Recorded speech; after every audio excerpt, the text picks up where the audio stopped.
Assalamualaikum warahmatullahi wabarakatuh. Kita berjumpa lagi bersama kami di Lipasa SPSD. Pada kali ini kami akan membawakan judul yaitu cerita rakyat yang melegenda asal muasal terjadinya para perantau atau para pengembara dari Tatar Pasundan yang sudah hilang namanya, yaitu pada tahun 1315 kerajaan Galunggung terkenal karena rakyatnya yang suka melakukan pengelana, yaitu suka melakukan perjalanan jauh dari satu kerajaan ke kerajaan lain atau dari satu tempat ke tempat yang lain.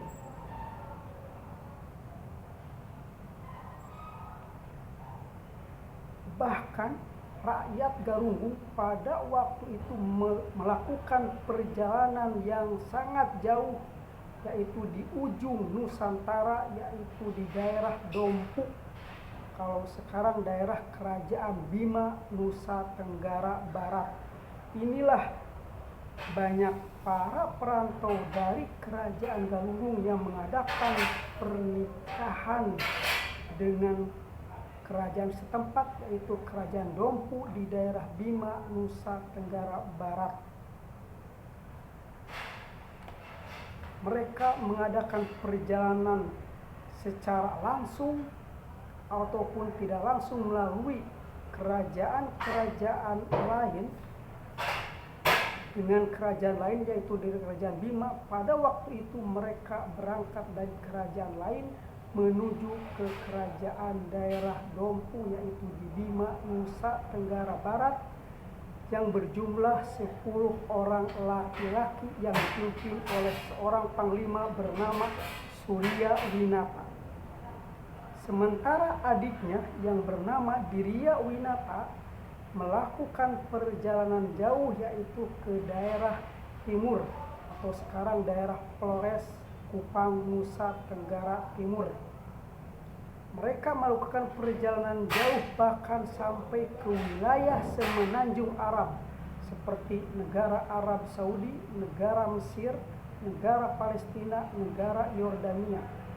Mereka melakukan perjalanan jauh ke tempat-tempat atau ke wilayah yang terkenal, yaitu Mesopotamia yang sekarang namanya Mesir, terus dilanjutkan ke Babilonia yang sekarang namanya Baghdad atau Irak, dan diteruskan ke Persia yang sekarang namanya Irak.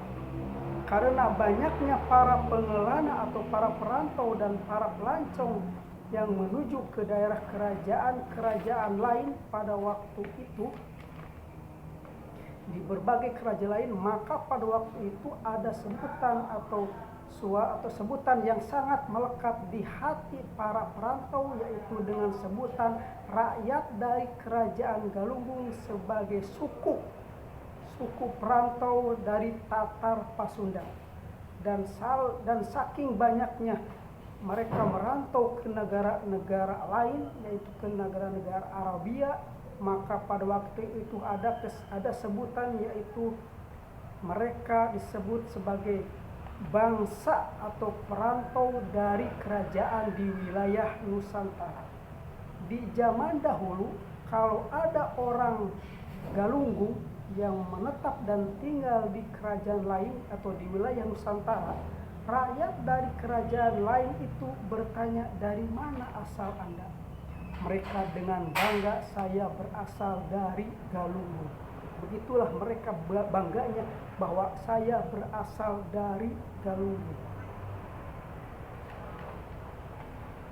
Kenapa mereka bangga menyatakan bahwa saya berasal dari Galunggung? Karena pada waktu itu kerajaan Galunggung terkenal karena kemegahan, kegigihan, dan keperkasaan, sehingga keterkenalan kerajaan Galunggung banyak kerajaan lain yang mengagumi dan menghormatinya. Tetapi kalau di zaman sekarang, banyak orang Galunggung atau sekarang namanya menjadi daerah Tasikmalaya, apabila mereka ditanya di tempat lain, apabila orang Tasikmalaya merantau ke tempat lain, baik itu ke Bekasi, ke Jakarta, ke Lampung, ke Sumatera, ke Sulawesi, atau ke daerah lain, orang lain itu bertanya, dari mana asal Anda? Mereka menjawab dengan tenang, saya dari Tasikmalaya.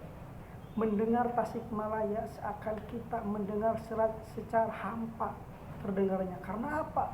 Karena Tasikmalaya berbeda jauh dengan waktu itu, waktu kita masih bernama Galunggung.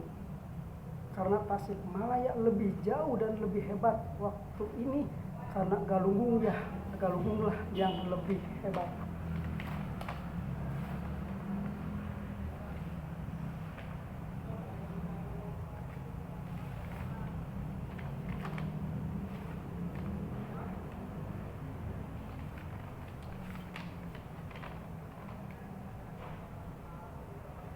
Itulah nama-nama daerah atau nama-nama suatu negara yang sudah hilang jati dirinya karena dirubah oleh ulah perbuatan manusia itu sendiri. Dengan adanya perubahan, bukannya sangat maju, malah semakin mundur di bidang peradabannya. Di zaman sekarang banyak nama-nama daerah atau nama-nama negara yang kehilangan identitasnya. Seperti nama Galunggung sekarang diganti dengan nama Kabupaten Tasikmalaya. Nama Galuh sekarang diganti menjadi Kabupaten Ciamis. Nama Pajajaran diganti menjadi nama Kabupaten Bandung. Nama Pakuan Pajajaran diganti menjadi nama Kabupaten Bogor. Begitu juga nama-nama negara seperti nama Persia yang begitu tinggi peradabannya sekarang diganti menjadi nama negara Iran. Nama Babilonia yang dulu saking megahnya di bidang peradaban Islam diganti menjadi nama negara, yaitu negara Iran. Nama Mesopotamia yang dulu terkenal karena peradaban Islamnya diganti menjadi nama negara Mesir. Nama Andalusia yang begitu terkenal karena Islam peradabannya diganti menjadi negara Spanyol. Nama Romawi kuno yang dulu terkenal karena peradabannya diganti menjadi nama negara Italia. Nama Nusantara yang begitu terkenal dikagumi oleh seluruh dunia karena waktu itu berbentuk kerajaan Nusantara, sekarang diganti menjadi nama Indonesia. Sekian dari kami, mohon maaf atas kekurangan. Wassalamualaikum warahmatullahi wabarakatuh.